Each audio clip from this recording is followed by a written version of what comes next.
Jagadeesha, Jagadeesha, hello check, check, hello check, Jagadeesha, Jagadeesha, hello check, check, hello check, Jai Guru Charita, Jagadeesha, Jagadeesha, hello check.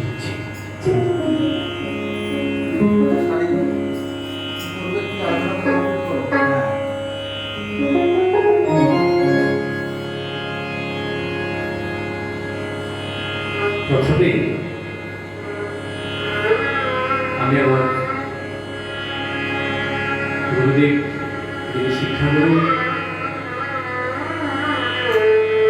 পূজনীয় কীর্তন সম্রাট সুমন ভট্টাচার্যকে আমার শতকোটি প্রণাম জানাই। আর আমার যিনি দীক্ষাগুরু কেশবদাস বাবাজিকে আমি আমার সম্মান জানাই। নরহরি ধাম আশ্রমে আমি দীক্ষিত হয়েছি, এটাই আমার পরম সৌভাগ্য। বিশ্বের মধ্যে সব থেকে বড় মহাপুরুষ মূর্তি যেখানে দেখা যায় 64 ফুট উঁচু। নবদ্বীপে গেলে আপনারা সবাই দর্শন করতে পারবেন।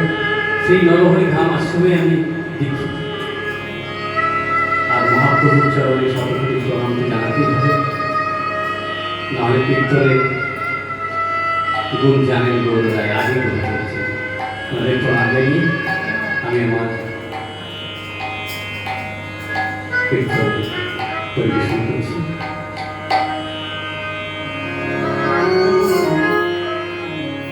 ভজলিত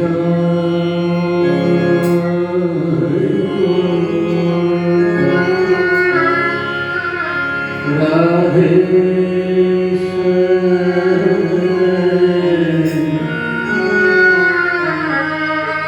জপ হরে কৃষ্ণ হরে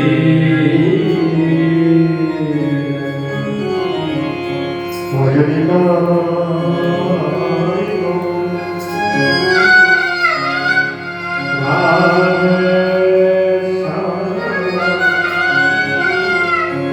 জপ হরে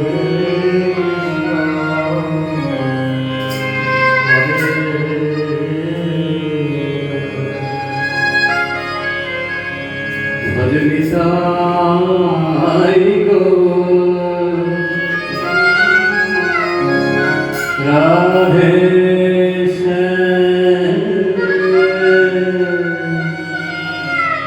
জপ হরে কৃষ্ণ হরে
उज्ज्वलवदनं गौरवरदेहं विलसितनिरवधि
সুরধ্বনি গৌর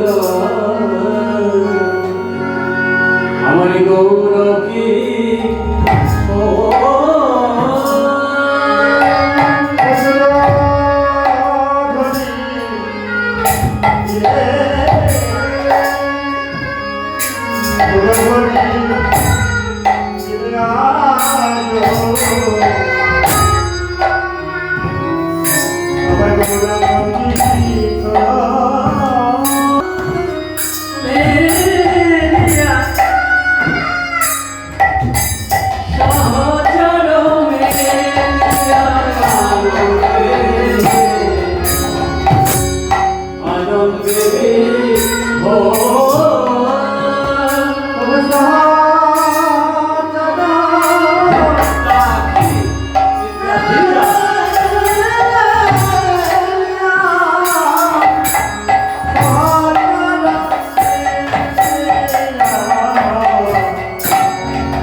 ছবি সুন্দরায় তস্মৈ মহাপ্রেম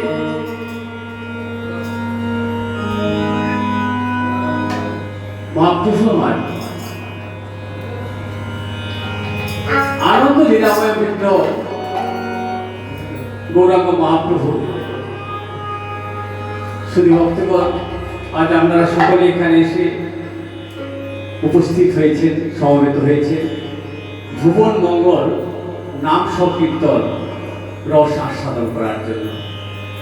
সেই ভুবন মোহন নাম সংকীর্তনের মধ্যে যিনি গোলকের প্রেম নিয়ে এসে কলিযুগে দাঁড়ে দাঁড়িয়ে প্রচার করলেন তিনি হলেন আমার আনন্দ লীলাময় বিগ্রহ গৌরাঙ্গ।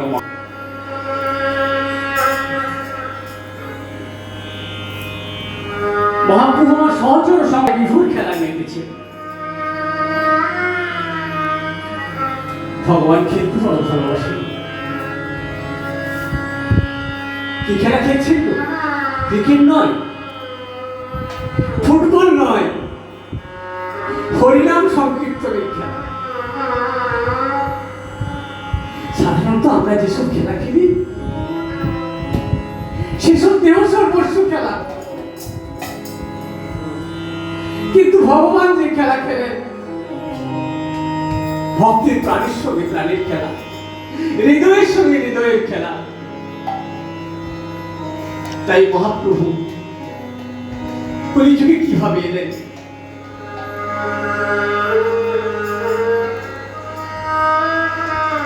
সত্য যুগে এক বিষ্ণু চার বিষ্ণু হয়ে এসেছিলেন। সেই চার বিষ্ণু হলেন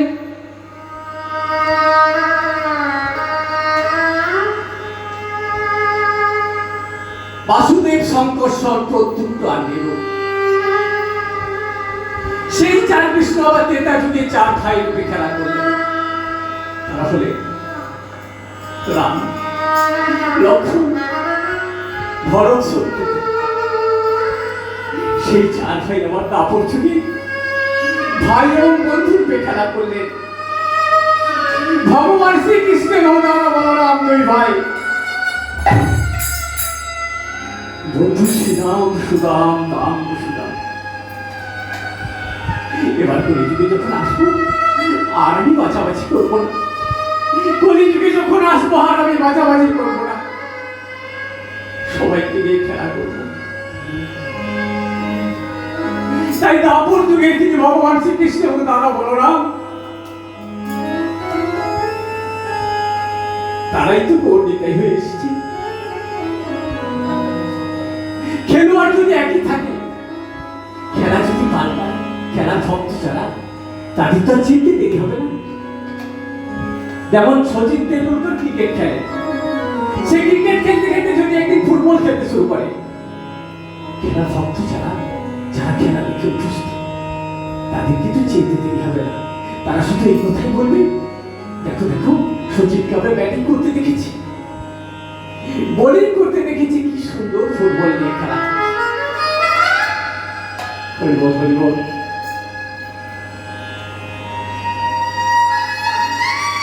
তাই আমার ভগবানকে যারা চিনতে পারেন না, ওনাদের আদি গোবিন্দ কি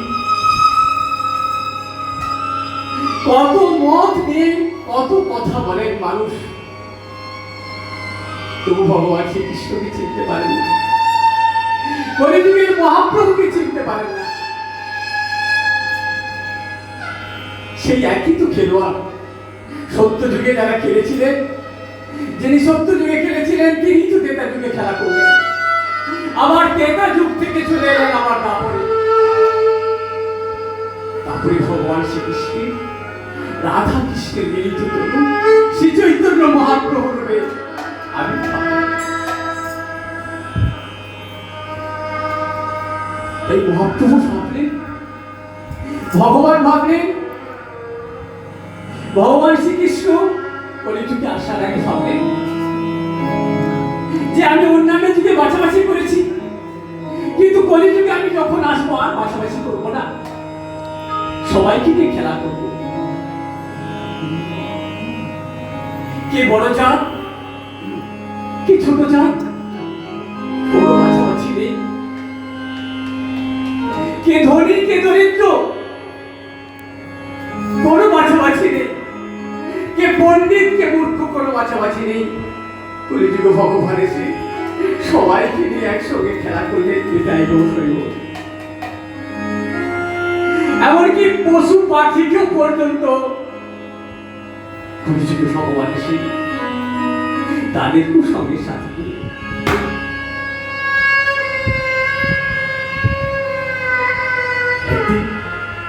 একদিন বৃন্দাবনে যাওয়ার পথে একটি ঘুমন্ত বাঘের গায়ে মহাপ্রভুর পা লেগে গিয়েছে।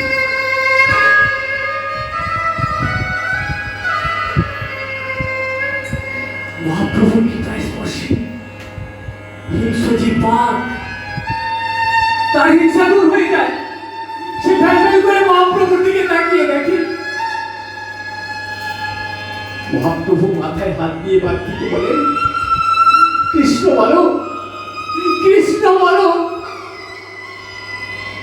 প্রভু কহিতে লাগলেন, প্রভুর কৃপায় কৃষ্ণ বলে কাঁদিতে লাগলেন।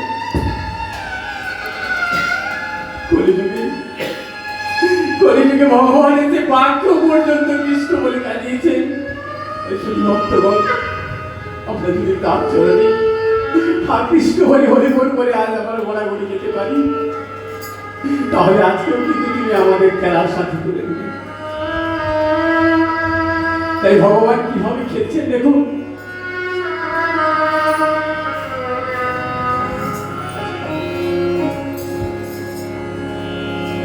বৃন্দাবনের খেলা ছিল গোধন চারণ, আমার বৃন্দাবনের খেলা ছিল গোধন চারণ। বৃন্দাবনের খেলা ছিল গোধন চারণ, বৃন্দাবনের খেলা ছিল গোধন চারণ।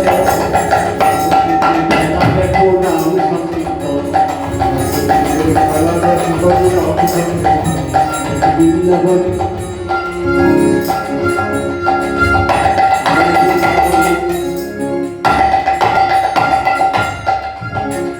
বৃন্দাবনের খেলা ছিল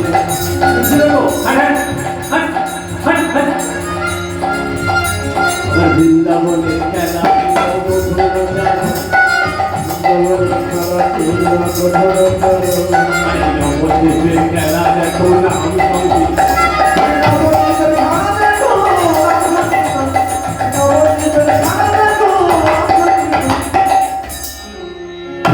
বৃন্দাবনের খেলা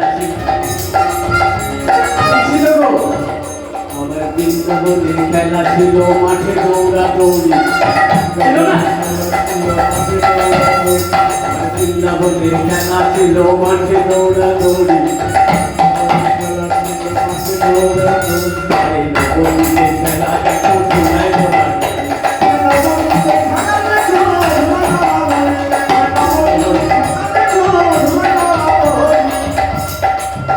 আমার বৃন্দাবনের খেলা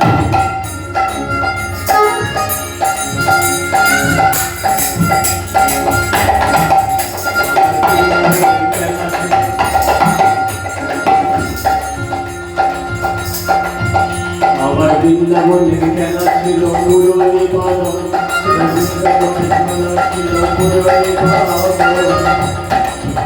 আমার বৃন্দাবনের খেলা ছিল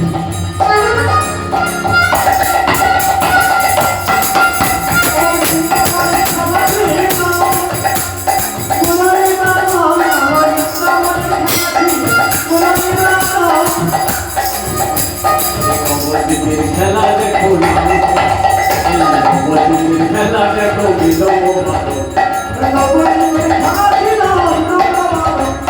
বৃন্দাবনের খেলা ছিল মুরলী বাদন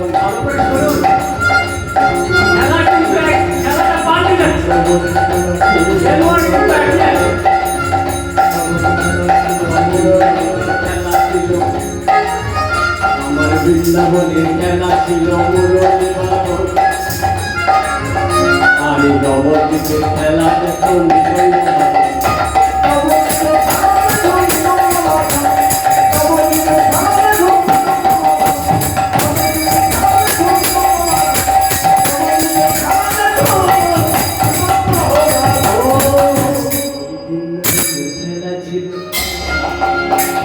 মধুর ভাষণ বৃন্দাবনের খেলা ছিল মধুর ভাষণ শ্রীরাম সুনামী ডেকে বলতো কিরে ভাই ভাইয়া কানাইয়া আচ্ছা ভাইয়া কুछ खा जाए দেখো বৃন্দাবনের খেলা ছিল মধুর ভাষণ বৃন্দাবনের খেলা ছিল মধুর ভাষণ আমার কি ভাষা দিয়ে আমার কি ভাষা আজা কানাইয়া ভাইয়া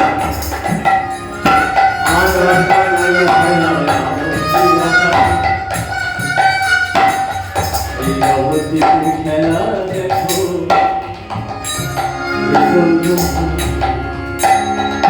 নবদ্বীপের খেলা দেখো হরিনাম সংকীর্তন যদি হরি বলে একবার কাঁদতে পারো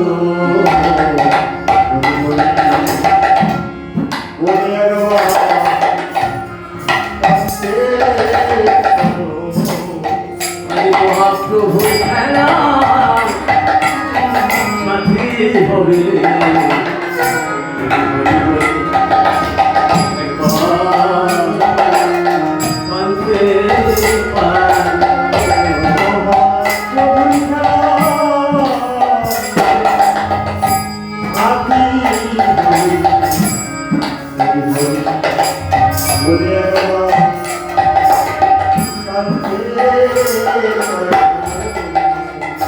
এইভাবে কীর্তন শেষে মহাপ্রভু যখন তাকিয়ে দেখলে